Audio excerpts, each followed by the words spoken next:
ম্যাচটা দে তো।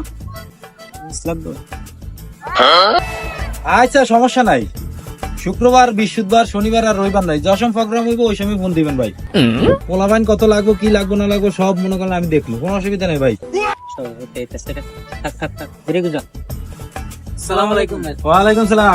এই কি খবর? আরে বড় ভাই কেমন আছেন? হ্যাঁ ভালো আছি। আছো? কি খবর? কি করো এনে কারে কারে? এই দাঁড়ায় রয়েছি ভাই। আরে, খালি দাঁড়ায় থাকলে তো হইব না, কিছু তো করতে হইব।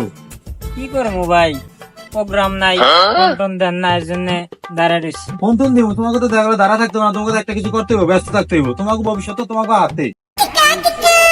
ভাই, আপনি কেমনে বুঝলেন? আরে সমস্যা নাই, আমি তো দেখছি তোমরা দেখা গেলো বিড়ি টিড়ি খাইতে আছো। বিড়ি বুড়ি খাওয়ার দরকার আছে? বিড়ি বুড়ি খাওয়া খাওয়া শরীর নষ্ট করা লাগছে। বিড়ি খেলে কি হয়? বিড়ি খেলে শরীরের ক্ষতি হয়, টাকা পয়সা নষ্ট হয়, আরো অনেক ধরনের ক্ষতি আছে। বিড়ি বুড়ি না খাওয়া ভালো জিনিস খাইবা, ঠিক আছে? ঠিক আছে। ঠিক আছে, তাহলে ভালো থাকো। হ্যাঁ আচ্ছা গেলাম। হ্যাঁ ফোন টোন দিলে দেখা গেলো আয়ো। আপনি খালি ফোন দিতে দেরি, আমরা আসতে দেরি না। আচ্ছা ঠিক আছে। বড় ভাই কি করেন আপনি এখানে? প্লিজ আমাকে ক্ষমা করে দেন।